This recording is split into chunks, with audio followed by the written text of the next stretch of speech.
et l'amour vous soit multiplié.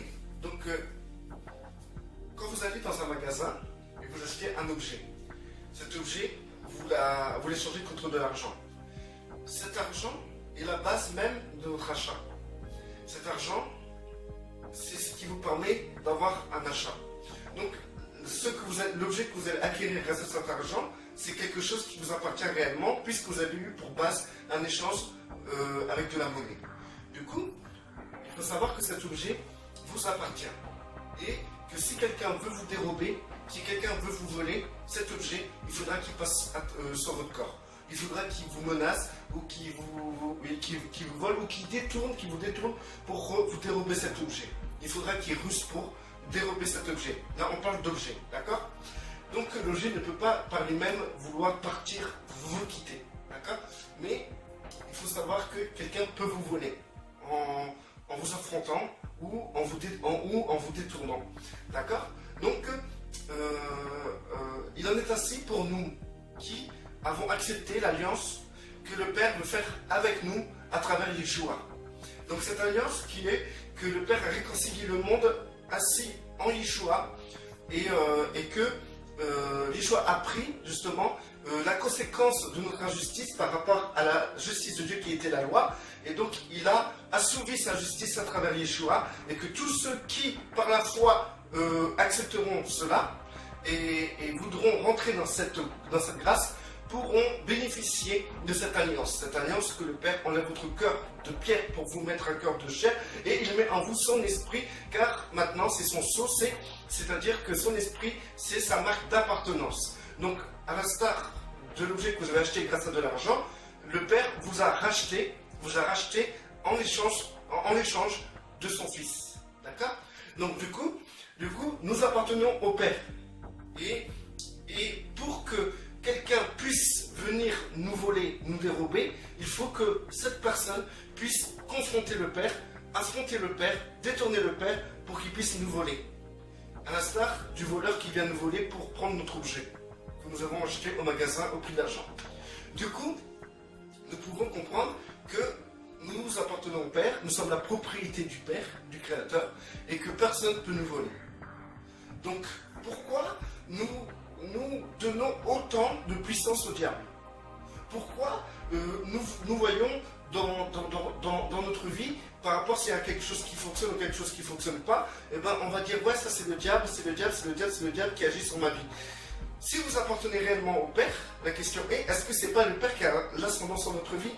C'est pas le Père qui a la décision, la dernière décision, ou l'absolue décision de ce qui doit se passer dans votre vie? Bien sûr que si, bien sûr que si. Si votre réponse était je sais pas, moi je vous rassure que le Père a une totale décision sur votre vie. Par votre propre accord, qui est d'avoir accepté cette alliance que le Père a concrétisée à travers Yeshua. Si le Père a mis son esprit en vous, c'est son sceau, c'est sa marque d'appartenance. Comme avant, dans le passé, on marquait les esclaves. Et quand un esclave était marqué selon le propriétaire qu'il avait, et ben c'était l'identité et l'identification que par rapport aux autres personnes, que cet esclave-là appartient à cette personne-là. Et personne ne peut dérober cet esclave-là. Parce que cette personne est déjà marquée. On marque aussi les animaux de la même manière. Nous, on a le Saint-Esprit, le sceau de Dieu, l'esprit de vie. Cet esprit n'est pas là seulement pour nous marquer, il est là aussi pour se développer en nous et construire Yeshua en nous pour que nous puissions être à l'image du Père, comme Yeshua a été à l'image du Père. Donc, ce que je peux comprendre, c'est que en fait, beaucoup de frères et sœurs donnent autant d'importance au diable qui, d'ailleurs, a été vaincu à la croix. Pourquoi le diable a été vaincu à la croix? Tout simplement parce que, à travers ce que Yeshua allait faire, et ben, par la suite, le Père, tous ceux qui suivraient, et ben, deviendraient la propriété du Père. Et du coup, le fait que Yeshua, le Père nous a racheté au prix de son Fils, de sa justice qu'il a accomplie en son Fils, et ben, en fait, ce fondement qui est son Fils est la marque et le fondement du fait qu'il nous a racheté. Et le fait qu'il nous a racheté, ben, on peut comprendre que comme l'objet qu'on a acheté au magasin, on lui appartient. Du coup, le diable savait très bien que à partir du moment qu'une personne appartient au Père, il n'a plus de pouvoir sur cette personne. Il n'a plus aucun pouvoir sur cette personne. Une personne qui accepte l'alliance que le Père a fait à travers les choix, et ben cette personne-là appartient au Père et le diable ne peut plus rien faire, plus rien du tout. C'est pour ça qu'on dit qu'il est menteur. Et à travers ces mensonges, il arrive à destituer la véritable identité que les personnes qui sont assises en Christ peuvent avoir. Donc la personne par exemple qui est assise en Christ dira, le diable viendra avec un mensonge, lui faire montrer, en lui disant c'est moi qui t'ai fait ça dans ta vie, c'est moi qui a fait ça, c'est à cause de moi que tu as perdu ton travail, c'est à cause de moi que tu vis la galère là, etc. Donc le diable va prendre l'ascendant sur la personne et la personne va croire que c'est le diable qui contrôle sa vie. Et du coup c'est un mensonge. Du coup le temps que la personne croit que c'est le diable qui contrôle sa vie, il perd la bénédiction, pas la bénédiction, il la perd pas, elle est toujours là, mais il perd de vue la bénédiction, la réelle bénédiction que en fait non, il appartient au Père et le diable ne peut pas le dérober, il ne peut pas le voler. La personne appartient réellement au Père. Du coup, la personne va croire qu'en fait c'est pas le Père qui contrôle sa vie, mais c'est le diable qui contrôle sa vie. Et du coup, la personne va commencer à chercher des solutions pour se libérer du diable. Pour récupérer ce que le diable lui a volé. Mais le problème, c'est que le diable ne lui a rien volé. Mais par cette illusion de croire que le diable lui a volé, et ben en fait, en réalité, son temps lui est volé. Le diable peut voler votre temps. En entendant que vous croyez que c'est le diable qui maîtrise votre vie, c'est le diable qui contrôle votre vie, c'est le diable qui vous inflige ce que vous vivez actuellement, et ben c'est en réalité votre temps qui est perdu. Parce qu'en fait, vous donnez de la puissance au diable, qu'en réalité, le diable n'a aucune puissance sur votre vie. C'est le Père qui a une absolue puissance sur votre vie. Et que tout ce qui vous arrive concourt à votre bien. Donc si par exemple vous perdez votre travail, au lieu d'accuser le diable, chose qui va vous faire perdre votre temps, eh ben, il faut rendre gloire au Père, parce que en fait, ce qui vous arrive n'est ni plus ni moins ce que le Père aura permis pour votre vie. Parce que à travers ce genre de support, la perte de travail reste un support dans lequel le Père peut travailler votre cœur. Et parfois la maladie peut être aussi un support dans lequel le Père peut aussi travailler votre cœur. Le Père utilise des tas de moyens pour se révéler. Pour que vous puissiez connaître le Dieu qui pourvoit, il faut manquer. Pour connaître le Dieu qui guérit, il faut tomber malade. Et c'est vrai que le Père permet des situations dans lesquelles nous pouvons rencontrer le Père. Mais si par rapport à ces situations, vous ne voyez pas la main du Père pour qu'il puisse se révéler à vous, et en sachant que vous appartenez au Père et il est propriétaire de votre vie, dans ces cas-là, du fait que vous ne voyez pas ça, eh ben, vous allez dire c'est le diable, et en disant que c'est le diable, bah, vous lui donnez de l'importance, vous lui donnez de l'ascendance sur votre vie, et à partir de là, votre temps vous est volé.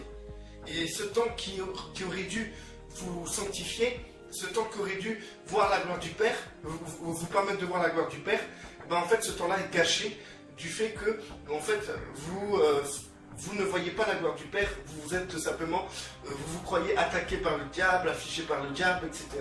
Et du coup, vous rentrez dans un délire dans lequel vous allez commencer à chasser, vous allez commencer à prier, à supplier le Père de vous sortir de là, etc. Qu'en réalité, c'est quelque chose que le Père lui-même a permis pour que vous puissiez être purifié, pour que votre foi soit purifiée. Donc, dans la Bible, je peux vous donner un exemple, parce que ça a l'air compliqué ce que je dis, mais c'est si simple en fait. Et vraiment que le Père vous révèle, vous ouvre votre cœur là, maintenant, par rapport aux paroles que je vous donne. Du coup, à un moment, il y a un passage dans la Bible où les apôtres disaient à Yeshua, cet homme-là, je pense qu'il était aveugle de naissance, et en fait les apôtres lui disaient, est-ce que cet homme est malade à cause de ses parents parce qu'ils ont péché, ou c'est parce que c'est à cause de cet homme parce qu'il a péché? Et du coup, Yeshua a dit, c'est ni à cause de ses parents, ni à cause de lui, mais il est comme ça pour que la gloire de Dieu soit manifestée. Donc, en fait, Yeshua n'a pas dit à ses disciples, oui, il est malade parce qu'en fait, le diable s'est acharné contre lui, le diable lui a volé sa guérison, le diable lui a volé sa bénédiction, le diable a détourné, il a péché, donc il a récolté ce qu'il a semé. Yeshua n'a jamais dit ça. Yeshua a simplement dit que non, il est comme ça pour que la gloire de Dieu soit manifestée. Parce que cette personne-là appartenait déjà au Père. Donc, le Père voulait se manifester à travers cette personne-là. Et le Père se manifeste comme il veut, à travers les gens, de la manière qu'il veut.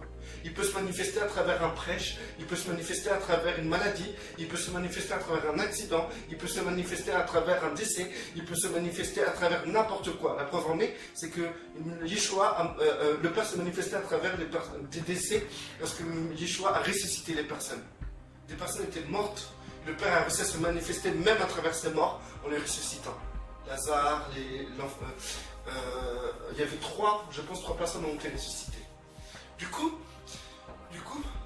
il faut comprendre que à partir d'aujourd'hui, du moment que vous avez contracté cette alliance avec le Père, cette alliance cette alliance de réconciliation qui a été accomplie par Yeshua, cette réconciliation dans laquelle le Père a été satisfait, sa justice a été satisfaite, parce qu'en fait, Yeshua a accompli la loi, et cette loi qui a été accomplie a pu satisfaire la justice du Père.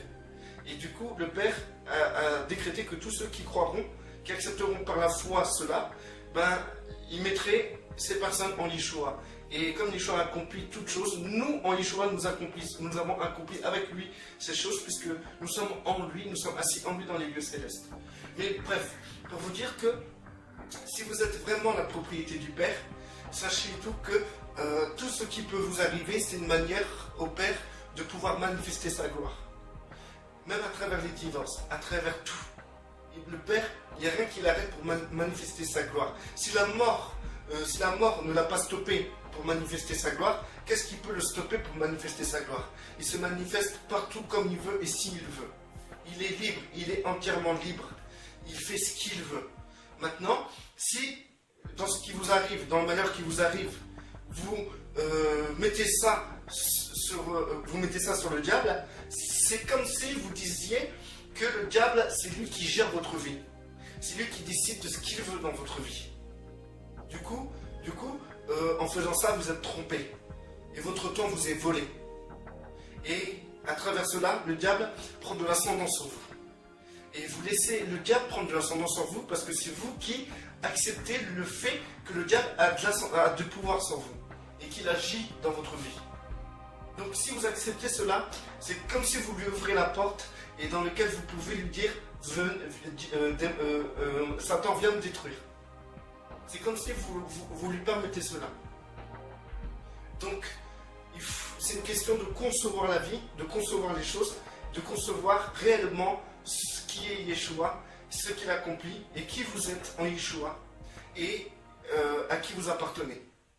Donc, comme l'exemple du début, comme je vous ai dit, si vous allez dans un magasin, vous achetez un objet, vous faites ce que vous voulez de cet objet, il n'y a personne qui vous dira quoi que ce soit.